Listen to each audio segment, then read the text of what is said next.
Sehat. Sudah sarapan? Sudah. Ya, supaya ibu-ibu semangat. Sekarang kita yel dulu, ya? Ya. Iya. Karena ibu-ibu tadi sudah sarapan, sarapannya pakai apa? Nasi. Sayur. Terus Ikan. ya apa?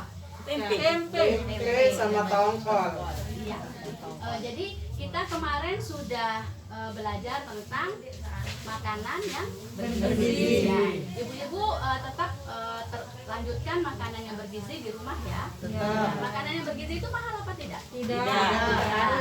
Tidak harus. Makanan yang bergizi tidak mahal dan mudah didapat. Kita lakukan. Ya. Sekarang kita ya untuk makanan bergizi, ya. Ya. Siapa suka makanan bergizi? Saya. Siapa suka makanan bergizi? Saya. Siapa ingin sehat? Siapa ingin sehat? Siapa suka makanan bergizi? Saya. Oke, sekarang ibu.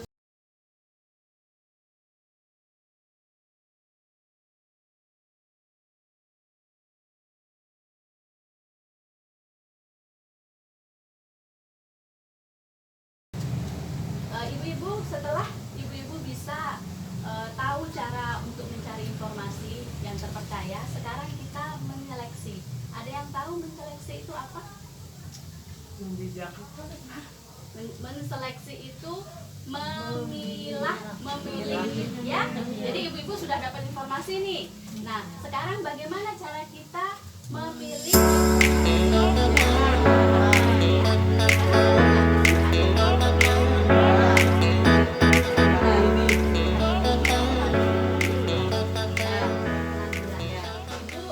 punya KIA ya? Iya, coba saya lihat. Iya, ibu-ibu kemarin kita juga sudah bahas salah satu cara untuk mencari informasi kita bisa menggunakan KIA. Di KIA ini di bagian posyandu banyak dijelaskan cara-cara informasi apa yang kita butuhkan dan apa yang dilarang.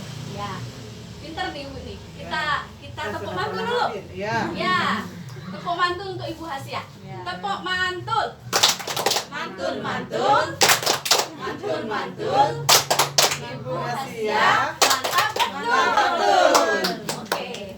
Sekarang benar di sini ada informasi yang boleh dan tidak boleh dilakukan selama kehamilan. Ya. Ya. Sekarang sebelum saya masuk cara menseleksinya, ibu-ibu pernah dengar mitos atau fakta? Pernah. Ya. Saya mau tanya dong. Apa yang dimaksud dengan mitos? Informasi yang kurang akurat. Informasi yang kurang akurat. Oke. Ibu kira-kira apa mitos? Yang belum tentu. Ya, jadi gini, mitos adalah sebuah informasi. Mitos ini informasi. Mitos itu informasi yang diturunkan dari generasi ke generasi yang belum bisa dibuktikan secara ilmiah kebenarannya, tapi dipercayai oleh masyarakat. Ya, saya mau tanya contohnya mitos-mitos kehamilan yang biasa ibu-ibu dengar. Tidak dikasih makan Dilarang cumi, makan gurita, Ya. kepiting, Ikan bare itu kenapa kok dilarang? karena anaknya ketendong ketelak. Ayo nih dan ini tamu tamu doang. Oh iya, ibu-ibu dilarang makan cumi atau gurita. Gurita. Ya, tidak bisa keluar. Keluar. Melahirkan ini Keluar kayak masuk dia. Dilarang masuk, dilarang duduk depan pintu. dilarang duduk depan pintu. Kenapa? Kalau melahirkan anaknya bisa keluar masuk. Nah, Ngempeng. Ya, karena pintu itu kan jalan keluar jalan masuknya masuk. kita. Oh, ya. Selain itu ada banyak ya banyak. mitos-mitos yang Banyak. diturunkan secara generasi ke generasi yang akhirnya kita percaya. Iya. Walaupun itu belum tentu benar. Benar. Ya. Jadi nanti di sini kita akan bahas cara menseleksi atau menanggapi secara bijak informasi itu ya. Ada juga informasi yang mitos sebenarnya, tapi itu baik buat ibu hamil ya. Contohnya apa? Misalnya ibu-ibu kalau habis melahirkan disuruh minum jamu. Ya. Ya. Itu jamu selama itu memang untuk ke kesehatan kita boleh ya. Itu pun harus dikonsultasikan oleh petugas kesehatan ya. Nah, sekarang fakta itu apa? Kenyataan. Informasi yang bisa dibuktikan kebenarannya ya, dan itu secara ilmiah ya, secara keilmuan. Nah, sekarang kita ada sedikit permainan, sebenarnya bukan permainan, tanya jawab ya, tanya jawab. Jadi setelah saya memberikan informasi ke ibu-ibu, saya punya informasi nih. Nah, nanti ibu-ibu jawab ke saya benar atau tidak. Ya, jadi nanti kalau ibu-ibu yang benar angkat tangan kanannya, ya. Kalau yang salah angkat tangan kirinya, ya. Tes mulai ya ibu-ibu ya. Pernyataan yang pertama. Ibu hamil tidak boleh makan telur dan ikan karena takut berbau amis. Salah. Oh, salah. Salah. Ya. Sekarang saya tanya, alasannya apa Bu Roh kok salah? Karena kan telur sama ikan itu dia banyak gizinya, sementara ibu hamil itu kan perlu banyak asupan gizi. Hebat.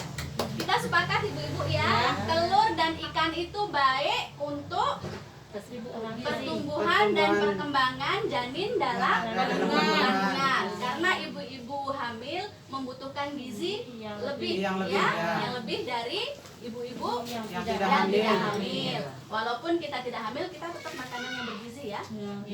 Ya. Pernyataan yang kedua, jadi kita sepakat ya, kalau makan ikan dan telur itu baik. Ya. Oke, ibu-ibu sudah pintar untuk memilah informasi.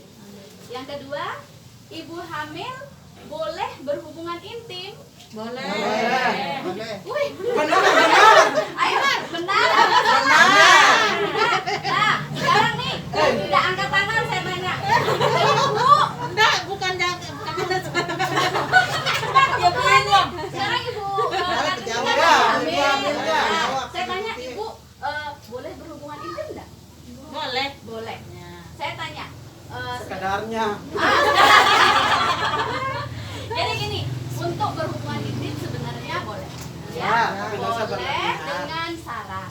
Ya, syaratnya apa? Ibu-ibu harus di trimester pertama itu masih harus berjaga-jaga waspada ya. Untuk kehamilan itu sebenarnya masih ada di dalam kandungan kita itu ada air ketuban ya. Itu untuk menjaga si bayi ya. Ada air ketubannya di situ. Terus ada otot-otot yang menyangga kehamilan. Terus di situ juga ada di dinding rahim itu ada seperti cairan gitu kental. Memang subhanallah dibuat sama Allah untuk menjaga janin ya.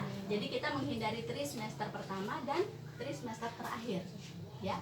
Kalau di bulan-bulan keempat, kelima, keenam itu aman.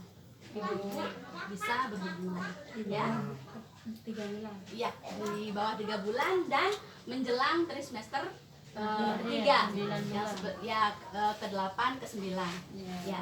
Satu lagi, ibu hamil tidak boleh banyak aktivitas untuk menghindari keguguran. Benar apa salah? Benar. Saya tanya alasannya ibu. Karena kalau bisa angkat berat-berat kan bisa jatuh nanti. Bisa keluar. Ya, keguguran. Ya. Jadi gini, sebenarnya ibu hamil masih boleh beraktivitas, Ya. tapi tetap menjaga ya, tidak harus menjaga kehamilannya ya. Sama